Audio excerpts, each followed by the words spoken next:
Egypt begins setting up a buffer zone along its border with the Gaza Strip. Hundreds of homes are being demolished, affecting up to 10,000 people. A necessary security measure or a breach of human rights? This is Inside Story.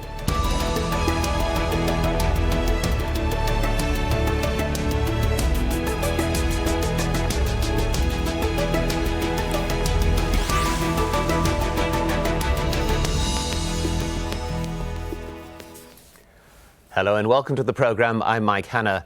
Egypt has started demolishing homes along its border with the Gaza Strip to create a buffer zone.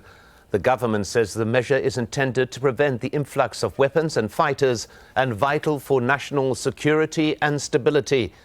The operation was rushed forward following a wave of deadly attacks in Egypt's Sinai Peninsula, a strategic but increasingly lawless region bordering Gaza, Israel and the Suez Canal. A 500-metre deep buffer zone is being created, running the length of the border with Gaza. A 3-month state of emergency was declared after the latest attack in Sinai, a suicide bombing on Friday that killed at least 30 soldiers. The RAFAH crossing has also been closed. That's the only entry to Gaza not controlled by Israel. Homes are now being flattened along the Sinai border with the Palestinian territory using bulldozers and dynamite. Thousands of people have been ordered to leave the area. Egyptian President Abdel Fattah El-Sisi says those affected will receive a compensation unless proven that their homes are linked to smuggling tunnels. President Sisi said the latest attack was carried out with external support and made this appeal to the nation. I'm addressing all Egyptians. Be vigilant. A plot is being woven against all of us. All that is happening was expected, and we have raised these issues before. We and all Egyptians must join forces to address this challenge. Many have already fallen, and many more are expected to fall. It is a huge war. Egypt is facing a huge war.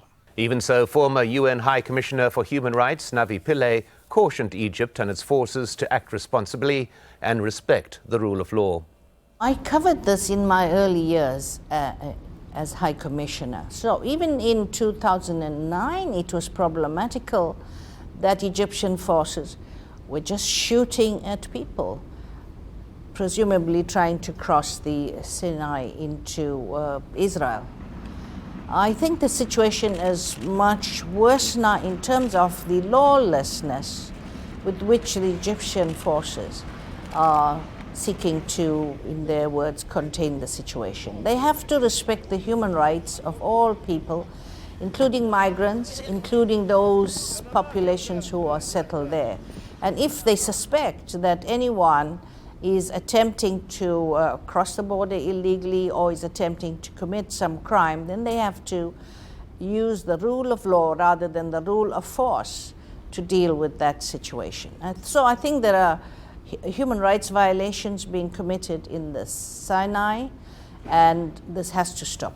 Well, now it's time to introduce you to our guests joining us for our discussion today. With me here is Eid al-Marzouki, a political activist opposed to the marginalization of the people in Sinai, and Yahya Ghanim, an Egyptian journalist and fellow from City University in New York.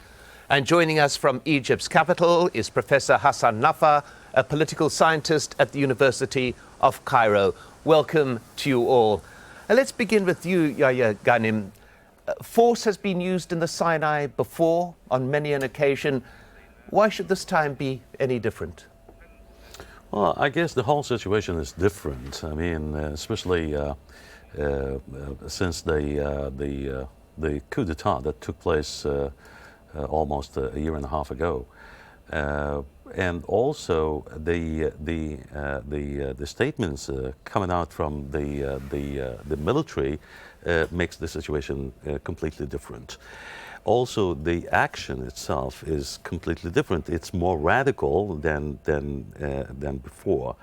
So I guess everything is different about what's happening in Sinai, and to be more specific, in RAFAH area nowadays. Well, Hassan Nafaa, I'll put that question to you as well. There have been a number of military campaigns conducted in the Sinai through a long period of time, and yet they have never succeeded.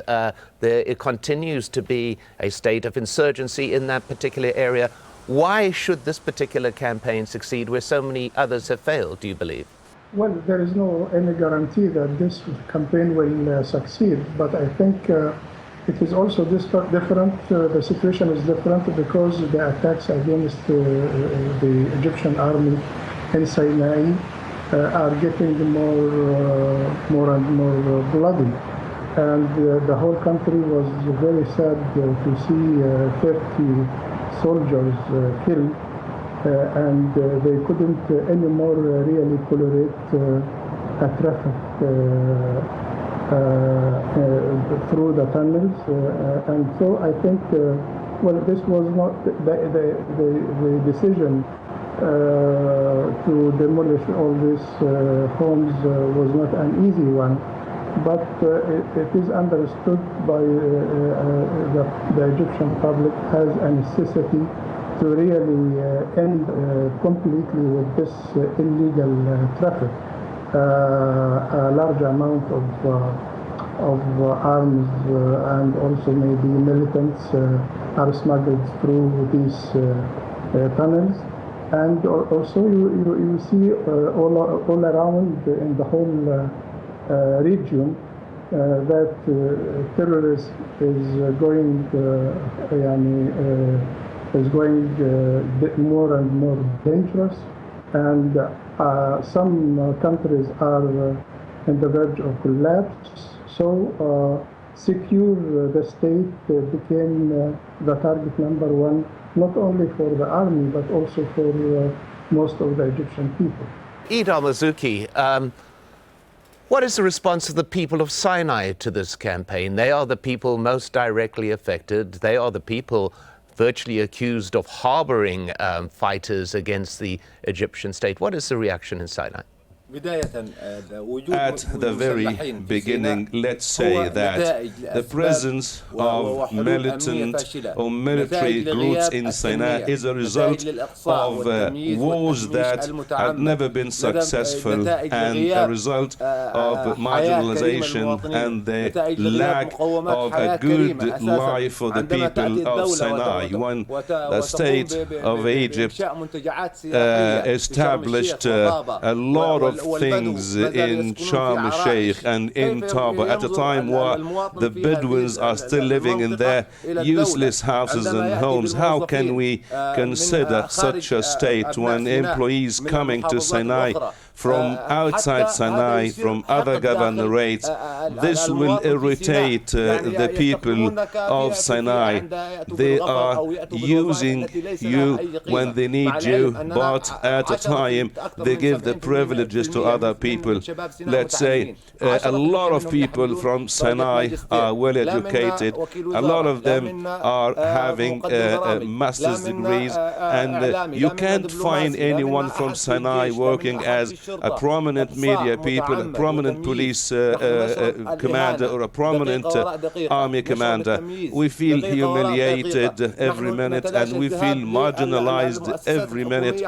We don't want to go to the government institutions so as not to be humiliated, and if we are forced to go for some circumstances, we prefer to pay some money so as not to be humiliated. The state of Egypt now is adopting the military solutions, and these military solutions will never give good results. They started from the Taba explosions and the arrest of so many people, but the tribes of Sinai consider attacking or demolishing such sacred houses, if I could say, is a sort of a war declaration against them. That's why the tribes of Sinai do not trust the people coming to Sinai to fight the military groups. The people of Sinai think that the army is greedy and the army wants to take their lands and their homes, and they are pretending that the army is fighting the terrorists. You know, the GAZA file recently has gone away, and after the Israeli war against Gaza, the GAZA file is not anymore within the Egyptian hand. The Gaza file is being managed now by countries like Qatar and Turkey. So the country now is let me just threatening interrupt you, Sinai. if I may, Eid, and actually put that immediately to Hassan Nafaa. The concept that the situation in the Sinai is a consequence of marginalization of the people who live there for a long period of time, that the solution to the problems in the Sinai is a socio-economic one and not necessarily a military one. Your view? I do agree that the people of Sinai were very much marginalized. All the plans to develop this important area of the country has failed. And that's why one of the reasons where the Egyptian people revolted against the old regime. But since the toppling of Mubarak regime, we have been trying to establish a democratic and stable regime, but we failed until now. But in the middle of this, there are a lot of problems that has to be faced. I do agree that the security measures would not alone be enough to deal with this. But no any country all over the world could tolerate the smuggling of the arms through tunnels. This has to be done through normal borders, and it has to be done in a very transparent and legal way. So I do believe, and I do ask the Egyptian government, after sealing the tunnels, they have to rethink how to normalize the relationship with the government of Gaza and to press Israel to lift the blockade. This is very important. But there has been a lot of mistakes that were committed previously. I hope this will not continue. But as far as the security measures, the national security of the country is concerned, many people think that this decision is a must, but the military has to approve that this was effective, and I don't think that the Egyptians will tolerate any more the kind of attacks that was repeated several times during the last year. Well, let me go to Yahya Ghanem, if I may. Apologies for interrupting, Professor, but that argument that it is in Egyptian national interest, it is a security, a great importance security-wise, is that a justification? Is that a valid argument, do you believe?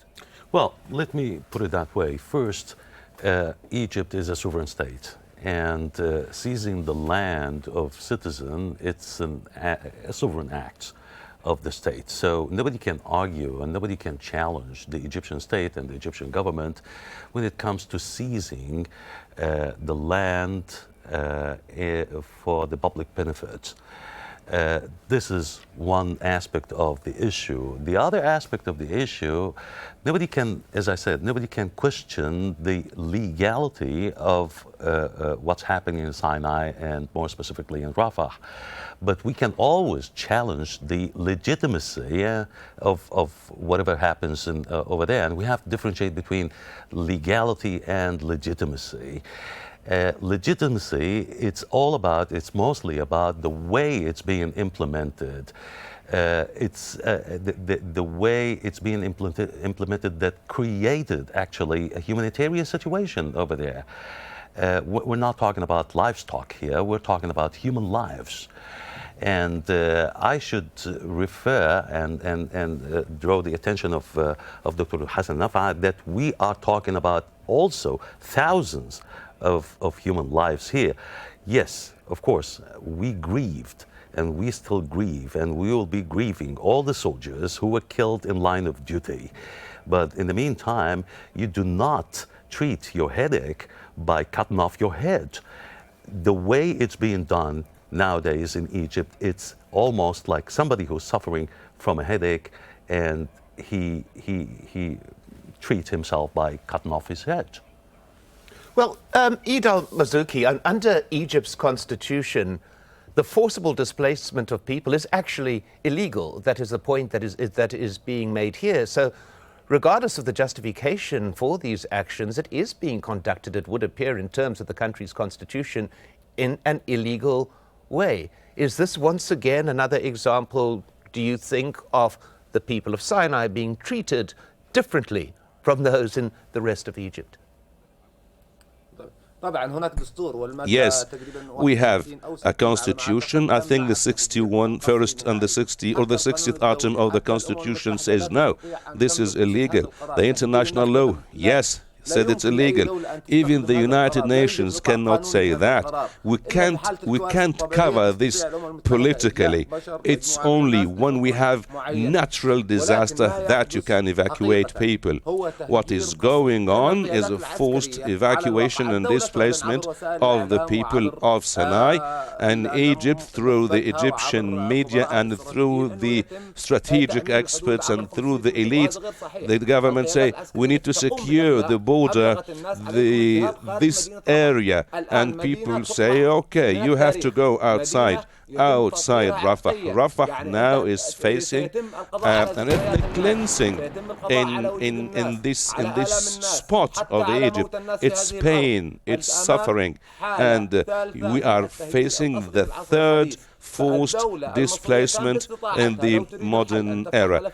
Egypt can open the file of the tribes, can reach a solution with the tribes. If you talk about the tunnels, who supervised the establishment of these tunnels? The military intelligence was the one who supervised these tunnels, because they said you have to support your Mujahideen brothers in Gaza. This is on one hand. On the other hand, the security state said, okay, bring those guys and arrest those guys. And these goes on for like 6 years without any legal cover. Why they deprive Sinai from justice? Why they didn't take the Sinai people to just court, and they should be dealt in a very just way. Why they are to be blamed? You know, you remember what's going on in Egypt, in what is so-called the Arab of Egypt. Tens of people and hundreds of people have been killed outside the environment of the law. And the military say, we have killed 25 people, we have killed, this is whatever numbers are. But those people have not gone through investigations. They just kill people and they just say they are terrorists. People in Sinai are of no value. The international community, the human rights organizations, the international media are all silent. What's going on in Sinai is very dangerous, and it will take Sinai to no solution, and the country has to know that the Sinai problem now is a real threat to the state. And let me remind Hassan Nafaa, the tribes in the 1968, when Moshe Dayan held the Hassana conference and asked one word from the tribes when Israel was occupying the tribes of Sinai, say no. Sinai is an Egyptian part of Egypt, and if you want to negotiate regarding Sinai, you have to go to Cairo, talk to Cairo about Sinai, and we have paid the highest price ever. Everyone, when it comes to the blockade, everyone is talking about the blockade imposed and the siege imposed by Israel on Gaza. Who is paying the real price? The real price is being paid by Sinai. Sinai has lost tens of its people. If I may interrupt you again, that. Apologies, because I want to go to Hassan Nafaa on this particular point, the issue of what would appear to be and what is claimed to be very strongly abuse of human rights and abuse essentially of a political system. Now, within Egypt, despite these ongoing acts of violence against the military, for example, there have been virtually no people found responsible, no leaders of cells, none of the actual leaders of those who are carrying out these attacks. Now, that is very strange to people who observe tens of thousands of people being arrested in Egypt, yet those who are actually responsible for the violence are not being arrested. Is that not a failure of the criminal system itself within Egypt? Well, I am very much aware of the fact that some political trend, some of the people who are now in power or very close to power, are trying to use terrorism as pretext to enhance constraints against public liberties, and I do acknowledge that there are a lot of human rights violations. But I am absolutely against any kind of human rights violation in Egypt, whether it is in Sinai or elsewhere. And I can understand the tremendous suffering of the Sinai people who have been very badly treated, especially by the security forces of the old regime.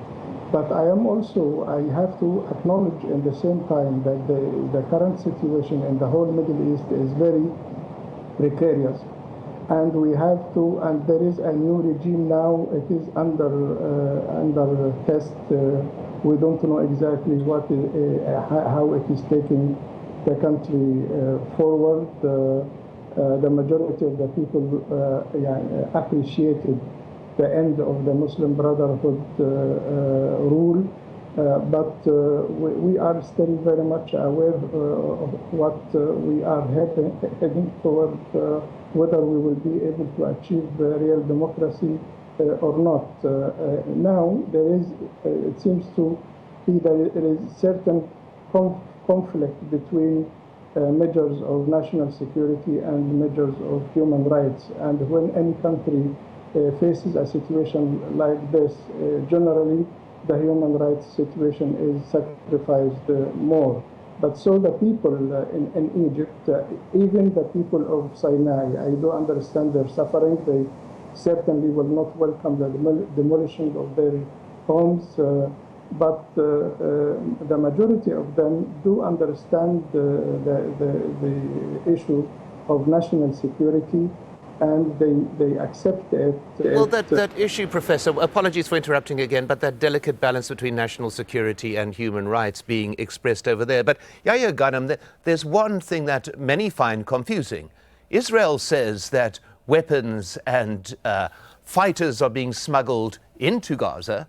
Egypt is saying that they are being smuggled out. Are those tunnels filled with guns and people going backwards and forwards? It doesn't appear possible that it is happening both ways, does it? Well, I believe that at least there is a tremendous amount of disinformation, at least from one side of one side. I don't want to name it, but there's a lot of disinformation coming out from one side. I believe that the tunnels have been used to smuggle arms, weapons, and food and humanitarian stuff inside Gaza, but I don't believe that it was being used to do it the other way around. But again, I mean, things like these cannot be confirmed in such atmosphere, and especially the one that exists in Egypt these days. I mean, with all due respect to Professor Hassan Nafaa and all the other academics and politicians, when they speak about the threats coming out from Gaza to us, okay, I'm not going to discard this thing, but I need, as a citizen who's got the rights to know, to get to see some evidence. Nobody's showing any evidence. Not in the courtrooms, not in the media. It's just talk. It's just talk. And it's mostly done on these so-called talk shows, which in my view have turned to be talk shops. So we cannot accept this kind of talk without any evidence. We're talking about human lives here that needs to be, all these allegations has to be verified. So I still believe that there is the balance between human rights and the national security, it's achievable and it's viable and it could be done and attained without taking all these radical measures.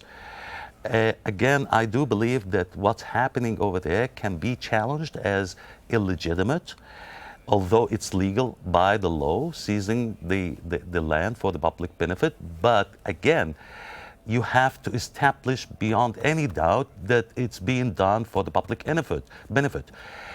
The name of this program is Inside the Story, but I believe there is a story behind the story when it comes to what's happening in Rafah.